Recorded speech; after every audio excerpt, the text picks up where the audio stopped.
దేవునికి స్తోత్రములు. ప్రభు పేరిట ఈ కార్యక్రమం వీక్షిస్తున్న ప్రియ దేవుని జనాంగమా, విజ్ఞానాభిలాషులారా, మీ అందరికీ నా హృదయపూర్వక శుభవందనాలు తెలియపరచుకుంటూ ఉన్నా. ఈరోజు 169వ ఎపిసోడ్కి వచ్చాం.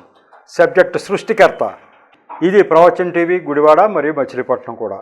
ఇక్కడ హైనీ అమ్మగారి జీవిత చరిత్ర అంతా మేము ముందుకు తీసుకొచ్చా. కిందట ఎపిసోడ్తో అది కంప్లీట్ చేశా. నేను తడిమి చూసిన జ్ఞాపకాలు ఆధారం చేసుకున్నటువంటి చరిత్రలు కొన్ని చెప్తానని అవి చెప్పుకుంటూ వచ్చా. విలియం కేరీ గారు, అలాగే మదర్ తెరిసా గారు, అలాగే హైనీ అమ్మగారు అయిపోయారు. ఈ మూడు అయిపోయింది కదా. ఇక నాలుగోదిగా గ్రహాం స్టోవర్ట్ స్టెయిన్స్ అనేటువంటి ఆయన చరిత్రని మీ ముందుకు తీసుకురావాలి. ఈయన జ్ఞాపకాలు కూడా నేను నా చేత్తో తడిమి చూశాను అనేది ఎక్కడ ఏంటి. ఇదే నేను 2 సంవత్సరాల క్రితం వెళ్ళినటువంటి యాత్ర. ఒరిస్సా, బెంగాల్ ఈ 2 రాష్ట్రాల్లో క్రైస్తవ మిషనరీలు, క్రైస్తవ భక్తులు వారు త్యాగాలు చేసిన ప్లేసులన్నీ చూసాం. దీంట్లో చాలా గొప్ప త్యాగం చేసినటువంటి మహాపురుషుడు ఈ యొక్క గ్రహాం స్టోవర్ట్ స్టెయిన్స్. ఈయన పేరు చాలామందికి తెలుసు. ఎందుకంటే ఆయన ఒరిస్సాలో పరిచర్య చేస్తుండగా హిందూ తీవ్రవాదులు ఆయన ఇద్దరు పిల్లల్ని రాత్రి ఆయన జీపులో నిద్రపోతూ ఉండగా పెట్రోల్ పోసి జీపుకు నిప్పంటించి వాళ్ళు తప్పించుకోకుండా కర్రలతో అదింపట్టి ఆ యొక్క జీప్తో పాటు సజీవంగా కాలిపోయేటట్టుగా చేశారు. ఆ యొక్క సంఘటన 1999లో జరిగింది. జనవరి 22, 23 మధ్య రాత్రి 12 గంటల 20 నిమిషాలకి ఈ సంఘటన జరిగింది. 99 అంటే ఇప్పటికి 27 సంవత్సరాల క్రితం ఈ దుర్ఘటన జరిగింది భారతదేశంలో. ఈ గ్రహాం స్టోవర్ట్ స్టెయిన్స్ ఆయన ఎవరు, ఏ దేశం నుంచి వచ్చాడు, ఎందుకు వచ్చాడు, ఎందుకు ఆయన్ని చంపారు అనే విషయాలన్నీ మేము ముందుకు తీసుకురావాలి. ఈ యొక్క గొప్ప చరిత్ర చదివాము, విన్నాము, హృదయాలు చెరించిపోయినాయి. కానీ అక్కడికి వెళ్ళి వాళ్ళ సమాధులు, ఆయన పరిచర్య చేసిన ప్లేసులు చూసిన తర్వాత మా హృదయాలు ఇంకా కలవరపడిపోయినాయి. హృదయం ద్రవించిపోయింది, కళ్ళ వెంట నీళ్లు కారిపోయినాయి. ఎందుకు అంటే ఆ త్యాగం ఏ మనిషి అయినా చేయగలుగుతాడా? అంత గొప్ప త్యాగం చేశారు వాళ్ళు. ఆ పరిస్థితులన్నీ చూసిన తర్వాత మమ్మల్ని మేము నిగ్రహించుకోలేకపోయాం. అంత గొప్ప మనుషులు చరిత్రలు మనం జ్ఞాపకం చేసుకోవడం మనందరికీ ఆశీర్వాదకరమే. ఎందుకంటే ఆ జ్ఞాపకాలే మనలో ఉన్నటువంటి హృదయాన్ని చెలింపచేసి హృదయంలో మరి ఆ యొక్క భావాలన్నీ కలగజేస్తాయి. ఆ త్యాగం అనేది ఎట్లా ఉంటుంది? క్రైస్తవ్యంలో ఉన్నటువంటి త్యాగం ఇంకెక్కడైనా ఉంటుందా? ఎవరైనా చూచారా? వాళ్ళకి ఏ లాభం ఆశించి ఆయన ఆస్ట్రేలియా దేశం నుంచి ఇక్కడికి వచ్చాడు? ఎందుకోసం ఆయన ఇంత త్యాగం చేయాల్సి వచ్చింది అని అంటే సృష్టికర్త అయిన దేవుడు వారి జీవితాలని పణంగా పెట్టి భారతదేశ ప్రజల్ని అంధకారంలోంచి బయటికి లాక్కురావాలని. ఇక్కడ జీవితాలు ఎలాగో మరి దుర్భరమైన జీవితాలు, పేదరిక జీవితాలు గడిపిన తర్వాత చనిపోయి మళ్ళీ నరకానికి వెళ్ళిపోతున్నారు వీళ్ళు అనే ఉద్దేశంతో దేవుడు ఈ పేద ప్రజల్ని రక్షించి అసలు మార్గం ఇక్కడ వాళ్ళ జీవితాలు బాగుపడాలి. అలాగే దేవుడి దగ్గరికి వెళ్ళిన తర్వాత వాళ్ళు నరకం నుంచి తప్పించుకుని పరలోకానికి వెళ్ళాలనే ఉద్దేశంతో ఈ గొప్ప గొప్ప త్యాగాలన్నీ దేవుడు చేయిస్తూ వచ్చాడు. ఇంత గొప్ప చరిత్ర. ఆ స్టోవర్ట్ స్టెయిన్స్ గారి గురించి జనరల్గా ఆయన్ని మతోన్మాదులు ఆయన పిల్లల్ని చంపారు అన్నంతవరకు తెలుసు, కానీ లోతుగా అందరికీ తెలియదు. కాబట్టి ఆ జ్ఞాపకాలన్నీ నేను తడిమి చూచాను కాబట్టి అవన్నీ మీ కళ్ళకు కట్టినట్లుగా వివరించాలని అనిపిస్తుంది. మీరు జాగ్రత్తగా వినండి. దీన్ని దృష్టిలో పెట్టుకుని సృష్టికర్త అయిన దేవుడు ఎంత కష్టపడుతున్నాడు, ఎంత ఆవేదన చెందుతున్నాడు, భారతదేశం గురించి ఎంత ఆలోచిస్తున్నాడు, భారతదేశం గురించి ఎంత శ్రమ పడుతున్నాడు అనేది మనం అర్థం చేసుకుంటే అనేక మందికి చెప్పవచ్చు. అసలు ఏమీ తెలియకోకుండానే ఆ జీవితాలు పుట్టి పెరిగి చచ్చిపోతున్నారు జనం అందరూ. ఈ విషయాలు కనీసం వాళ్ళకి అవగాహనలో కన్నా మనం తీసుకెళ్ళాలంటే మనం తప్ప ఎవరు తీసుకెళ్తారు? జ్ఞానం ఇచ్చే నాథుడేడు ఇక్కడ. ఈ విషయాలు ఇలా జరిగాయంట, ఇలా జరిగిందని చెప్పేవాడు ఎవరు? ఎవ్వరు లేరు భారతదేశంలో. మరి అన్య జనులకి, ఇతర జనులకి అసలు ఈ జ్ఞానం ఇచ్చే మనుషులే లేరు. మనమే పని కట్టుకునేవమని దేవుడు చెప్తున్నాడు. ఆ జ్ఞానం అంతా ఇద్దాం. ఈయన ఆస్ట్రేలియా దేశం నుంచి వచ్చాడు. ఎప్పుడు వచ్చాడు? 1973లో వచ్చాడు. ఇవన్నీ ఈ మధ్యకాలంలో జరిగినటువంటి కథలే. 1973 అంటే మరి 1941లో పుట్టాడు ఈయన. 1973లో ఇండియాకు వచ్చాడు. నేను పుట్టింది 1952. అంటే నాకంటే ఒక 11 సంవత్సరాల ముందు పుట్టాడు ఈయన. ఈయన 1973లో వచ్చాడు. మరి ఆయనకి వయసు ఎంత అప్పటికి అంటే 41 నుంచి 73 వరకు 32 సంవత్సరాల వయసు. 32 సంవత్సరాల వయసు ఈ డాక్టర్ గారు. మరి 32 సంవత్సరాల దాకా మరి ఆ యొక్క ఆస్ట్రేలియా దేశంలో ఏం చేశాడు ఏంటి కదా అంటే ఉన్నతమైన చదువుతాడు. మంచి డాక్టర్ గారు ఆయన. చక్కని చదువు చదివాడు. చక్కని చదువు చదివితే అక్కడే మంచి ఉద్యోగాలు ఉంటాయి కదా డాక్టర్ గారికి. భారతదేశానికి అందున ఒరిస్సా రాష్ట్రానికి అందున కుష్టు రోగులకి సేవ చేయటానికి ఆయన రావాల్సిన పని ఏంటి? ఆ ఆస్ట్రేలియా దేశంలో డాక్టర్లకి పని లేదా? అక్కడ డాక్టర్గా ఉద్యోగం చేసుకోకూడదా? చేసుకోవచ్చు. కానీ దీని వెనక ఉన్నట్టు కారణం ఏంటి? ఈ యొక్క ఒరిస్సాలో ఈ కుష్టు రోగులకి సేవ చేయటానికి డాక్టర్గా రావటానికి కారణం ఏంటి అంటే దేవుడు ఆయనకి ఇచ్చినటువంటి ప్రేరణ.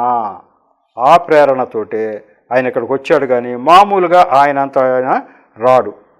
అసలు జరిగిన విషయం ఏంటంటే ఈ కుష్ఠరోగుల యొక్క హాస్పిటల్ ఒరిస్సాలో ఉంటే అక్కడ కుష్ఠరోగులకి అక్కడ ఉన్నటువంటి ఈ యొక్క మత ఛాందస్సం ప్రకారం కుష్ఠరోగుల్ని బతికుండగానే గొయ్యి కప్పేసేయటం, చంపేయటం, లేకపోతే నదిలో పారేసేయటం ఇట్లా చేస్తూ ఉన్నారు. కానీ కుష్ఠరోగం అనేది వైద్యం చేస్తే తగ్గుతుందని నవీన వైద్యంలో వచ్చేసింది. కాబట్టి మరి ప్రభుత్వం వారు అక్కడ కుష్టు రోగుల కోసం ఒక హాస్పిటల్ కట్టారు. హాస్పిటల్ కట్టి ఆ హాస్పిటల్లో డాక్టర్ వాళ్ళు ఆలోచిస్తుండగా ఆ ఆస్ట్రేలియాలో ఉన్నటువంటి ఈ డాక్టర్ గారు గ్రహాం స్టోవర్ స్టెయిన్స్ ఆయన ఈ యొక్క ఉద్యోగానికి ఇక్కడికి రావటం జరిగింది. ఎందుకు అని అంటే దేవుడు ప్రేరణ ఇచ్చాడంట. దేవుడు ప్రేరణ ఇచ్చాడు భారతదేశం వెళ్ళమని. కాబట్టి తన 32వ సంవత్సరంలో ఇక్కడికి వచ్చి ఆ యొక్క కుష్ఠరోగుల హాస్పిటల్లో సేవ చేస్తూ ఉన్నాడు. ఆ యొక్క పరిసరాలను ఆ కుష్ఠరోగుల హాస్పిటల్ అంతా చూసాం. ఆ కుష్ఠరోగులు ఏ రకమైనటువంటి కుష్ఠరోగం ఉన్నవాళ్ళు ఏ రకంగా బాగుపడ్డారు అనేటువంటి ఆ యొక్క ఫోటోలన్నీ మేము చూసాం. మేము మా యాత్రలో చూసినటువంటి దీంట్లో ఎక్కడ ఏంటి అని అంటే ఒరిస్సాలో మయూర్భంజ్ అనే జిల్లాలో బారిపద అనేటువంటి ఊరిలో ఈ యొక్క కుష్ఠరోగుల హాస్పిటల్ ఉంది. కాబట్టి ఆ హాస్పిటల్లో జరిగింది. అయితే ఈ కుష్ఠరోగులకి వైద్యం చేస్తారు అక్కడ. మరి వాళ్ళందరూ నివసించాలి కదా అంటే వాళ్ళకి ఒక కాలనీ లాగా కట్టారు. ఆ యొక్క బారిపద గ్రామానికి పక్కగా ఒక కాలనీ, కుష్ఠరోగుల కాలనీ కట్టారు. వాళ్ళంతా ఆ కాలనీలో ఉంటారు. వైద్యం పెద్ద పెద్ద శస్త్రచికిత్సలన్నీ హాస్పిటల్లో జరుగుతాయి. ఈ బారిపదలో ఈ యొక్క కాలనీలో వీళ్ళందరూ బస, వీళ్ళకి భోజనం అన్నీ అక్కడ ఏర్పాట్లు చేస్తూ ఉంటారు. ఆ ప్రదేశాలన్నీ మేము చూడటం జరిగింది. ఎక్కడ? ఒరిస్సాలో మయూర్భంజ్ జిల్లాలో బారిపద అనే గ్రామంలో. సరే, ఆ రోజు మేము వెళ్ళినప్పుడైతే ఆ యొక్క కాలనీకి వెళ్ళాం. ఆ కాలనీలో కుష్ఠరోగులు ఎట్లా ఉన్నారో అంతా చూచాం. మాతో పాటు యాత్రలో ఒరిస్సా భాష వచ్చినటువంటి ఒక తెలుగు ఆయన తీసుకెళ్ళాం. ఆయన వాళ్ళు మాట్లాడే భాష మాకు తెలుగులో చెప్పేవాడు. మేము తెలుగులో చెప్పింది వాళ్ళకి ఒరియాలో చెప్పాడు. ఆ రకంగా మాకు లింక్ ఉంది. మా యాత్ర అంతా కూడా ఆయన తీసుకెళ్ళాం, ఆ ట్రాన్స్లేటర్ని. కాబట్టి మాకు విషయాలని తెలిసి ఆ యొక్క కుష్ఠరోగుల కాలనీలో ఒక పూట గడిపాం మేము. గడిపి అక్కడ ఆ రోజు భోజన వసతి అంతా మేమే చేసాం. వాళ్ళందరికీ భోజనాలు ఏర్పాటు చేసి వాళ్ళతో పాటు మేము కూడా అక్కడే భోజనం చేసి, అక్కడ చిన్నపాటి చర్చి ఉంది. ఆ చర్చిలో మేము కూడా పాలు పొంది వాళ్ళు చెప్పే మాటలు ఒరియాలో చెప్పేవి ఈ ట్రాన్స్లేటర్ ద్వారా తెలుగులో మేము విన్నాం. మేము చెప్పే మాటలు ట్రాన్స్లేటర్ ద్వారా వాళ్ళకి ఒరియాలో అందినాయి. కాబట్టి మేము వాళ్ళతో ఇంటరాక్షన్ అవ్వటానికి వీలైంది. ఆ యొక్క కాలనీలో ఎంతమంది ఆ యొక్క కుష్ఠరోగులు ఉన్నారో వాళ్ళందరినీ చూసాం. వాళ్ళకి ఎప్పటికప్పుడు భోజన వసతి అన్ని ఏర్పాట్లు చేశారు. అదంతా మేము చూడటం జరిగింది అక్కడ. అలాగే మేము మరి డాక్టర్ గారు పనిచేసి డాక్టర్ గారిని చంపేసిన తర్వాత ఆయన్ని సమాధులు కూడా ఆ బారిపద అనేటువంటి ఊరిలోనే ఉన్నాయి. ఆ ఇద్దరు పిల్లలు ఆయన్ని చంపేశారు కదా, వాళ్ళ సమాధులు అక్కడ కట్టారు. అక్కడికి వెళ్ళాము, ఆ సమాధులు ముట్టుకున్నాము, ప్రార్థనలు చేశాం, అంతా జరిగింది. అలాగే వాళ్ళు నివసించిన ఇల్లు కూడా చూసాం. వాళ్ళు నివసించిన ఇల్లు ఇప్పుడు ఎక్కువ సంవత్సరాలుగా 1999లో అది జరిగింది. 27 సంవత్సరాల క్రితం జరిగింది. కాబట్టి ఆ జ్ఞాపకాల ఇల్లు అదంతా చూసాం. అది బంగ్లా లాగా ఉంది, డాక్టర్ గారికి ఇచ్చే బంగ్లా అది, అక్కడున్న హాస్పిటల్కి అటాచ్డ్. ఆ దాంట్లో చూస్తే వాళ్ళ జ్ఞాపకాలన్నీ కళ్ళకు కట్టినట్టుగా మనకు కనపడుతుంది. ముట్టుకుంటే మాసిపోయేదాటట్టుగా ఉన్నటువంటి ఆ యొక్క ముఖాలు, ఆ ఆనందం అంతా మేము చూసాం ఆ ఫోటోల ద్వారా. మేము వెళ్ళినప్పుడు మరి ఆయన భార్య మరి ఆ బ్రతికిన వాళ్ళు ఎవరంటే ఆయన భార్య, వాళ్ళ పెద్ద అమ్మాయి బతికారు. పిల్లలు చనిపోయిన వాళ్ళు ఎవరు అంటే ఫిలిప్పు అని 10 సంవత్సరాల పిల్లాడు, తిమోతి అని 7 సంవత్సరాల పిల్లాడు. ఆ ఇద్దరు పిల్లలు ఈ డాక్టర్ గారితో కలిసి చనిపోవటం జరిగింది, వాళ్ళు చంపేయటం జరిగింది. వీళ్ళ పెద్ద అమ్మాయి మరి సుమారు 12-13 సంవత్సరాల అమ్మాయి కావచ్చు, ఆమె ఊటీలో చదువుకుంటుందన్నమాట. కాబట్టి ఆమె తప్పించుకుంది. అలా భార్య ఇంట్లో ఉంది కాబట్టి తప్పించుకుంది. ఈ యొక్క సంఘటన జరిగింది ఎక్కడ అంటే ఇంకో గిరిజన గ్రామంలో జరిగింది. ఆ గిరిజన గ్రామం కియోంజర్ జిల్లాలో మనోహర్పూర్ అనే ఊరు. ఆ మనోహర్పూర్లో వీళ్ళు ఎందుకు బస చేశారంటే డాక్టర్ గారు ఈ యొక్క వైద్యం చేస్తూనే అప్పుడప్పుడు ఈ గిరిజన ప్రాంతాలకు వెళ్ళి సువార్త ప్రకటిస్తూ ఉంటాడు. ఈ జిల్లాలో మనోహర్పూర్కి వచ్చేటప్పటికి రాత్రి 12 అయిపోయిందట. అవన్నీ గ్రామాలన్నీ సందర్శించి వాళ్ళకి వాక్యాలు చెప్తూ అక్కడ చర్చ్ ఒకటి ఉంది, మరి వీళ్ళదే కావచ్చు, ఈ డాక్టర్ గారు స్థాపించిందే కావచ్చు. ఆ చర్చి ఎదుటిగా రాత్రి 12 అయిపోయింది కాబట్టి వాళ్ళ జీప్ అక్కడ ఆపుకుని ఆ ఇద్దరు పిల్లలతో పాటు ఆ జీపులో నిద్రపోతూ ఉండగా వీళ్ళు 12 గంటలకి వెళ్ళారు, రాత్రి అయిపోయింది కదా, ఆ నిద్రపోతూ ఉండగా 12:30 ప్రాంతంలో ధారాసింగ్ అనేటువంటి మతోన్మాది కొంతమంది తీవ్రవాదులను తీసుకుని కర్రలతో మరి కత్తులు కూడా తెచ్చే ఉంటారు. వాళ్ళ ప్లాన్ ఏంటంటే పెట్రోల్ పోసి జీపును తగలబెట్టేద్దాం, ఈ యొక్క తండ్రి కొడుకులు చచ్చిపోతారని. 10 సంవత్సరాలు 7 సంవత్సరాల వయసు ఉన్నటువంటి పిల్లలు, తండ్రి అని చెప్పేసి వాళ్ళు నిద్రపోతుండగా పెట్రోల్ పోసేసి వాళ్ళని లేవకోకుండా కర్రలతో అదింపట్టి మొత్తం సజీవంగా వాళ్ళు కాలిపోయేటట్టుగా చేశారు ఆ రోజు రాత్రి. అలా వాళ్ళ జీవితాలు అంతరించిపోయింది. ఈ మనోహర్పూర్ అనే ఆ యొక్క ఊరిలో ఒకరోజు మేము గడిపాం. ఆ యొక్క ఏ ప్లేస్లో అయితే ఆ జీపులో వాళ్ళని కాల్చివేశారో ఆ చర్చి ముందు, అక్కడ మేమంతా మోకరించి ప్రార్థన చేశాం. అయ్యో, ఇటువంటి మహానుభావులు జీవితాలను ఇక్కడ ఈ భారతదేశ ప్రజల గురించి జీవితాలు త్యాగం చేశారు అని చెప్పి మేము బాగా గుర్తు చేసుకున్నాం, ప్రార్థనలు చేశాం. ఆ రోజు మరి మా యొక్క టూర్ ఏర్పాటు చేసిన ఆయన యువ పాస్టర్ గారు సోంబాబు గారు అని పిఠాపురం, ఆయన చాలా ఆసక్తి కలిగినటువంటి ఆయన ఆ రోజు అక్కడ పెద్ద మీటింగ్, సువార్త మీటింగ్ ఏర్పాటు చేశాడు. అక్కడున్న పక్కన ఉన్న గిరిజన గ్రామాలంతా తరలి వచ్చేసారు. ఆ రోజల్లా వాక్యాలు, మరి మేము వెళ్ళిన వాళ్ళు ఉండగా మేము వాక్యం చెప్పగలిగే వాళ్ళంతా వాక్యం చెప్పాం. అక్కడ ఉన్నటువంటి మీ ట్రాన్స్లేటర్ మా పక్కనే ఉన్నాడు కాబట్టి మేము చెప్పిందంతా ఆయనకి ట్రాన్స్లేట్ చేశాడు. ఆ రకంగా గిరిజన ప్రాంతాల్లో ఆ ప్రదేశాల్లో ఆ రోజల్లా మేము గడపడానికి వీలైంది. మనోహర్పూర్లో 2 సంవత్సరాల క్రితం జరిగినటువంటి సంఘటన ఇదంతా. కాబట్టి ఆయన చేసిన త్యాగం వల్ల ఆ ప్రక్కల ప్రాంతాల్లో అత్యధికంగా క్రీస్తుని అంగీకరించిన కొన్ని వందల మంది వచ్చారు. అందరూ ప్రభువుని అక్కడ ఎక్కడో ఒకళ్ళిద్దరు తప్ప మిగతా వాళ్ళంతా క్రీస్తుని అంగీకరించేశారు. ఆ గిరిజన ప్రాంతాల్లో వాళ్ళ కళ్ళ కట్టినట్టు కనపడుతుంది కదా. నిజంగా సేవ చేస్తున్న వాళ్ళు ఎవరు, నిజంగా దేవుని బిడ్డలు ఎవరు, నిజంగా దేవుడు ఆజ్ఞ మేరకు వచ్చి పరిచర్య చేసేవాళ్ళు ఎవరు, మరి దుర్మార్గులు మతోన్మాతులు ఎవరు వాళ్ళకి తెలిసిపోతుంది కదా. ఎవరు దుర్మార్గులు, ఎవరు మతోన్మాదులు, ఎవరు దేవుని బిడ్డలో తెలుస్తుంది. కాబట్టి మొత్తం అంతా గిరిజన ప్రాంతాలన్నీ కూడా స్వార్థమయమైపోయింది. స్వార్థ అక్కడ పూర్తిగా వెదజల్లబడింది. ఇకపోతే ఇప్పుడు అసలు విషయానికి వద్దాం. ఆస్ట్రేలియాలో ఎందుకు ఈయన ఇక్కడికి వచ్చాడంటే, అది గ్రహాం స్టోవర్ట్ స్టెయిన్స్ ఉన్నత చదువు ముగించుకున్నాక ప్రభువు పిలుపు మేరకు, అంటే ప్రభువు తనను భారతదేశం వెళ్ళమని చెప్పినప్పుడు ఆ ఆజ్ఞ మేరకు భారతదేశం వచ్చి డాక్టర్గా ఒరిస్సాలోని బారిపదలో కుష్ఠరోగులకు వైద్యం అందించాడు. ఇది కథ. ఆయన రావటా కారణం అంటే ప్రభువు పిలుపు.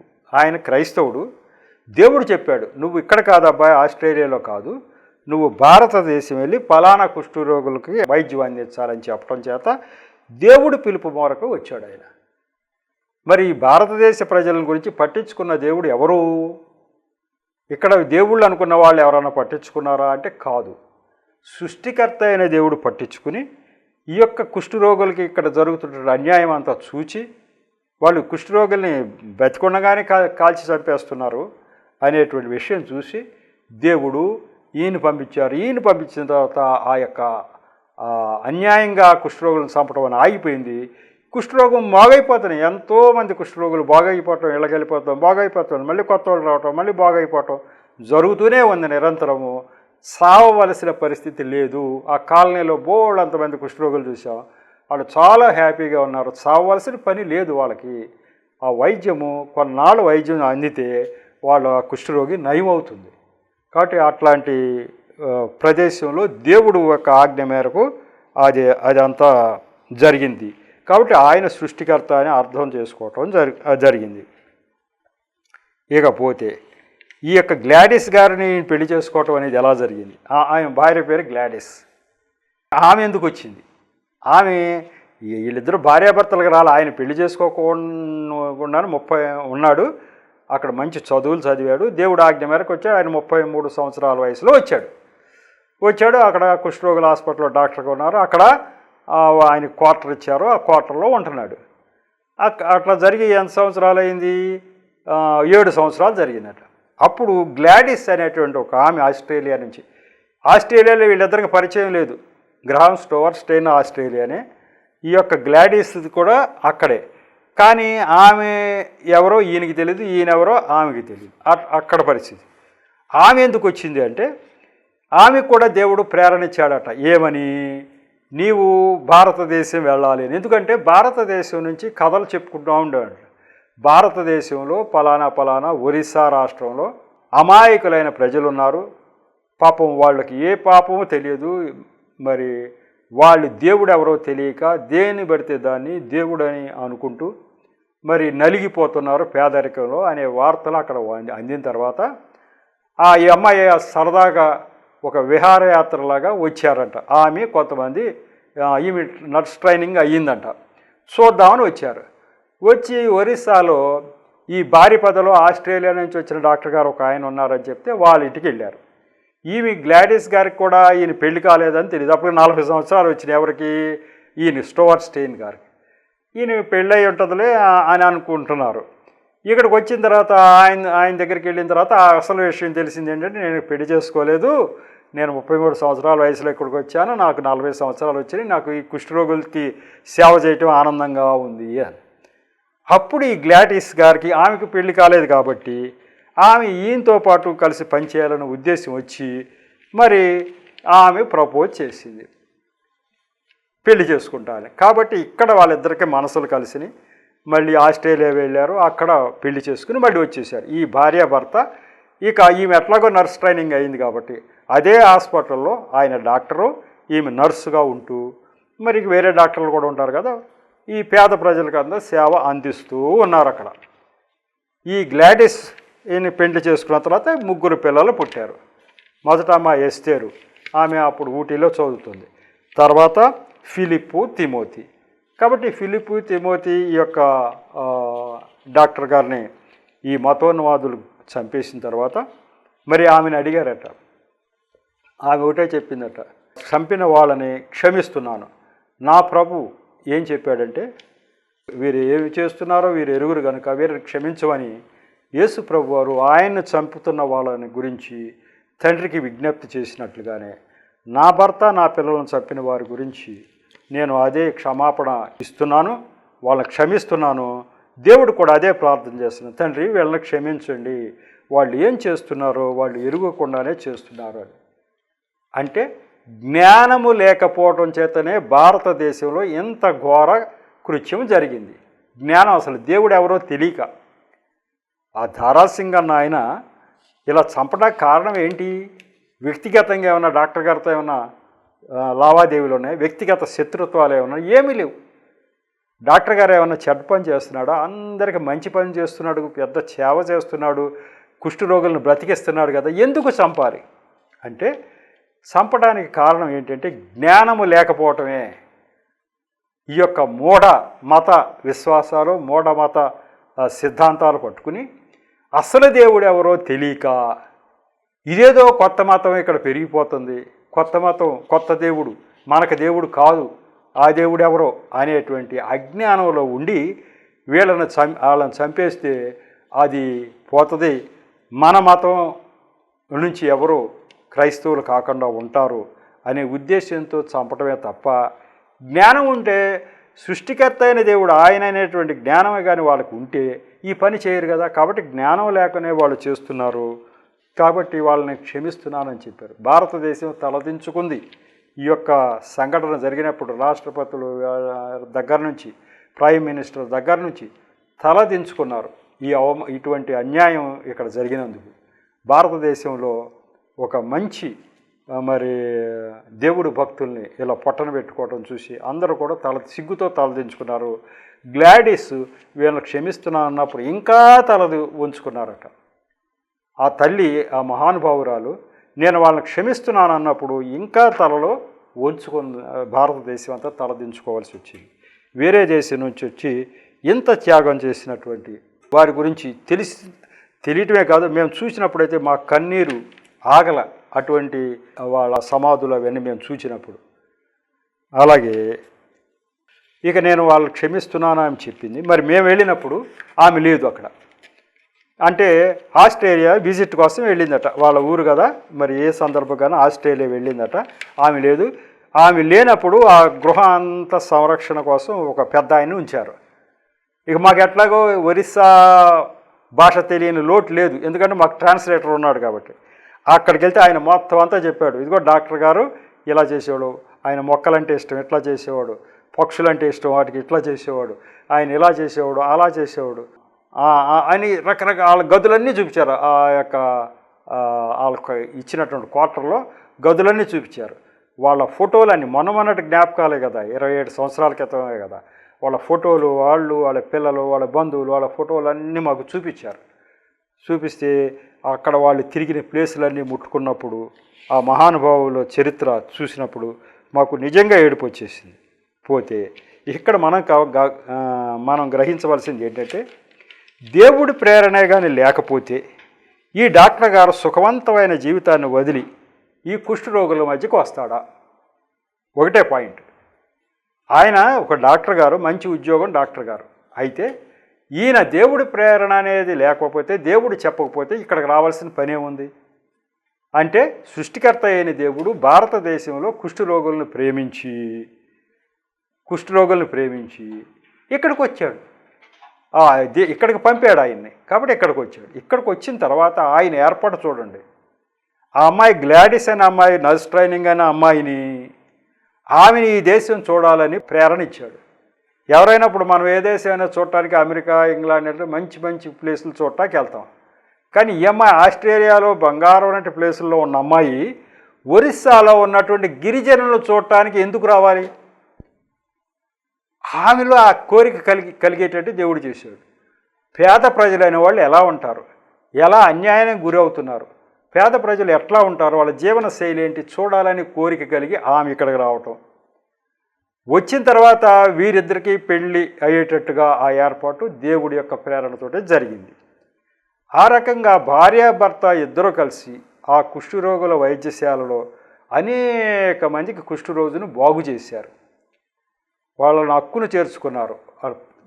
భారతదేశంలో వాళ్ళ బంధువులందరూ కుష్ఠరోగం వచ్చిందని విసిరిపారేసి వాళ్ళ మొహం చూడకూడదని ఊరి బయటికి తరిమేస్తుంటే వీరు వారిని హక్కున చేర్చుకుని, బాబు ఇది జబ్బు, ఈ జబ్బు వైద్యం వల్ల తగ్గుతుంది, మిమ్మల్ని ఎవ్వరూ చేదరించుకోవాల్సిన అవసరం లేదు, మిమ్మల్ని ముట్టుకున్నంత మాత్రాన వేరే వాడికి వచ్చేస్తుంది అనేటువంటిది కాదు, కాకపోతే మా జాగ్రత్తలు మేము తీసుకుంటామని చెప్పి వాళ్ళకి మరి చక్కని వైద్యం అందచేయటమే కాక వారికి చక్కని జ్ఞానం అందే విధంగా ఆ యొక్క కాలనీలో ఏర్పాట్లు చేశారు. చర్చి, ఆ చర్చిలో ప్రార్థనలు, అసలు దేవుడు ఎవరు, దేవుడి సృష్టి ఏంటి అని వాళ్ళందరికీ అర్థమయ్యేటట్టుగా చేశారు. అలాగే దేవుడి యొక్క ప్రేరణ ఉండబట్టి ఆయన రావటం, ఆ తర్వాత ఈమె గ్లాడిస్ ఈ ఊరు రావటం, వచ్చిన తర్వాత ఈ యొక్క సంఘటన జరిగిన తర్వాత కూడా వాళ్ళని నేను క్షమిస్తున్నాను నా దేవుడి యొక్క మార్గంలో అని చెప్పటం, ఇదంతా కూడా ఇక భారతదేశ ప్రజలు ఆలోచించుకునేటట్టుగా చేసింది. అరే మనం ఎంత తప్పుదారిలో ఉన్నామో, అసలు సృష్టికర్త అయిన దేవుడు ఎలా ఉండాలి, ఇగో ఇలా త్యాగం చేయించి ఎలా చేయించాలి. మన దేశంలో ఉన్న దేవుళ్ళుగా మరి భావిస్తున్న వాళ్ళు ఎవరైనా కూడా ఈ కుష్ఠరోగుల గురించి ఆలోచించడం కానీ ఇది ఎక్కడా లేనప్పుడు, మరి భారతదేశాన్ని ప్రేమించినటువంటి ఆ సృష్టికర్త చేసిన ఏర్పాటు ఇది అని గ్రహించిన తర్వాత వందలు వేల మంది క్రైస్తవులుగా అక్కడ అవటం జరిగింది. ఇకపోతే ఇంకొక చిన్న సంఘటన చెప్పాలి. సరే, ఆ రకంగా మనోహర్పూర్ అనేటువంటి ఆ గ్రామంలో మేము ఒక రోజు గడిపి ఆ సువార్త మీటింగ్లు పెట్టిన తర్వాత మళ్ళా ఇంకో గిరిజన గ్రామంలో అక్కడ కూడా దాస్ గారు అని తమిళనాడు నుండి వచ్చినటువంటి ఒక పాస్టర్ గారు, ఆర్సిఎం బ్యాక్గ్రౌండ్తో, వాళ్ళ చర్చికి అక్కడి తమిళనాడు నుంచి సమర్పించుకొని వచ్చి ఒక్కడే, మరి ఆయన కూడా పెళ్లి చేసుకోలేదు కావాలి, ఆయన వచ్చి అక్కడ సేవ చేస్తామని గిరిజనులకి మరి దేవుడు ఎవరో తెలియజేస్తున్నారు, గిరిజనులకి ముఖాల్లో ఆనందం కలిగే విధంగా అక్కడ చేస్తూ ఉంటే ఇదే మతాన్మాదులు ఆయన్ని రాత్రిపూట ఆ రోజు జరిగిందట ఏదో క్రిస్మస్ సందర్భంగా మరి ఆ యొక్క సాయంకాలం వరకు కూడా అందరూ కూడా దేవుడి యొక్క పాటలు కీర్తనలు అన్నిటితోటి గడిపేసి ఎవరి ఇళ్ళకి వాళ్ళు వెళ్ళారంట. ఈ మతోన్మాదులు వచ్చి ఈయన మీద పడి కత్తులతో పొడిచి చంపేశారు ఆయన, దాసు గారు అని. ఆ ఊరు వెళ్ళాం, ఆయన ఎక్కడ పొడిచి చంపేశారు, ఎక్కడ ఇదంతా జరిగింది, ఆయన సమాధి అవన్నీ మేము చూసాం, అక్కడ ప్రార్థన చేశాం. మాకు ఆశ్చర్యం వేసింది. దేవుని ప్రేమతోటి ఎక్కడి నుంచో తమిళనాడు నుంచి వచ్చి అనాగరికమైన ప్రజల మధ్య సేవ చేస్తున్నట్టు ఆయన్ని పొట్టన పెట్టుకున్నారు. ఆయన చనిపోతూ అక్కడట ఒక ఆమె ఉండేదట, ఆమె ఈ చర్చిలో ఈయన అక్కడే ఉండేవాడు, ఆమె మరి పొడి చేసినప్పుడు ఆమె ఉందట అక్కడ. అయ్యో చంపేస్తున్నారు అంటే ఆయన చెప్పాడట, ఇదిగో నా గురించి దేవుడు రథాలు పంపించాడు, నేను వెళ్ళిపోతున్నా దేవుడి దగ్గరికి వెళ్ళిపోతున్నానని ఆఖరి మాటలు చెప్పాడట. ఆమె చెప్పింది, ఇదిగో అయ్యా నా కళ్ళ ముందే పొడిచి చంపారు, అప్పుడు అయ్యగారు చెప్పిన మాటలు, దేవుడు రథాన్ని పంపించారు, ఆ రథంలో నేను వెళ్ళిపోతున్నాను, నువ్వు జాగ్రత్త అని చెప్పి ఆయన ప్రాణం వదిలేశాడు నా కళ్ళ ముందే అని చెప్పి ఆమె చెప్పడం జరిగింది.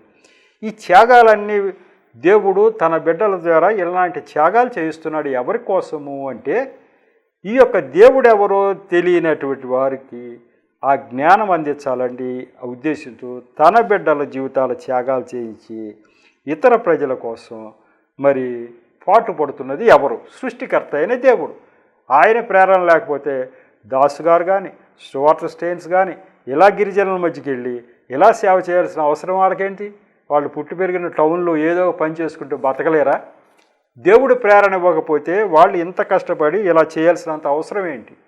కాబట్టి దేవుడు ఎంత కష్టపడుతున్నాడు అన్ని జనులను రక్షించడానికి, అన్ని జనులు జ్ఞానం రప్పించడానికి, అన్ని జనులు నరకం నుంచి తప్పించడానికి దేవుడు ఎంత కష్టపడుతున్నాడో దీన్ని బట్టి మనం అర్థం చేసుకోవచ్చు. దాస్ గారి చరిత్ర కూడా నేను చెప్పేశాను. దాన్ని బట్టి మనకు ఇప్పుడు మేము తడిని చూసిన జ్ఞాపకాలు గ్రహాం స్టూవర్ట్ స్టెయిన్స్ గారు అలాగే దాస్ గారు వీళ్ళిద్దరిని చంపారు అక్కడ ఒరిస్సాలో. ఆ చంపిన ప్లేస్లన్నీ మేము చూసి వచ్చాం.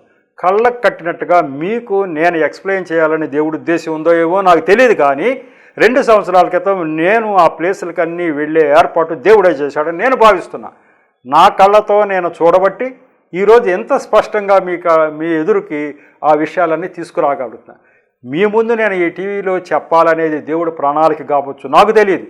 ఇగో ఇలా జరిగింది భారతదేశం తలదించుకునే విధంగా భారతీయులు అనేక మంది క్రైస్తవ భక్తులను పొట్టన పెట్టుకున్నారు, ఇది అన్యాయం అని భారతీయులందరూ గ్రహించే విధంగా ఆ సంఘటన జరగటమే కాదు, అది నేను చూచి వచ్చి మీ ముందు వచ్చి చెప్పేటట్టు కూడా దేవుడే ఏర్పాటు చేశాడు.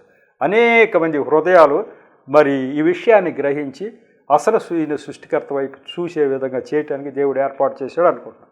మరి ఎంతటితోటి ఈ ఎపిసోడు ముగించుకుందాం. దేవుడి యొక్క మాటలని దీవించుడుగాక. చిన్న ప్రార్థన చేసి ముగిస్తా. కృపగల దేవ, మహాపరిశుద్ధుడా, ప్రేమగల తండ్రి, ప్రభా మీకు వందనాలు స్తోత్రాలు.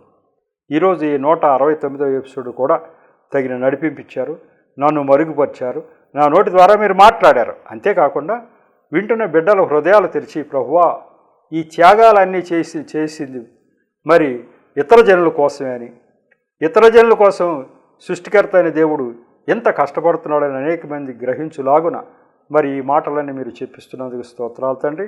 ఈ యొక్క మాటల ద్వారా అనేక మంది చీకట్లో ఉన్నవాళ్ళు వెలుగులో రావటానికి సహాయం చేయమని, నిరంతరం ఈ పరిచర్యను ఆశీర్వదించమని మా ప్రభువును రక్షకుడైన యేసునామములో పరమతండ్రిని ప్రార్థించి వేడుకుంటున్నా తండ్రి. ఆమేన్. మరొకసారి మీ అందరికీ నా హృదయపూర్వక శుభవందనాలు తెలియపరుచు. వందనాలు.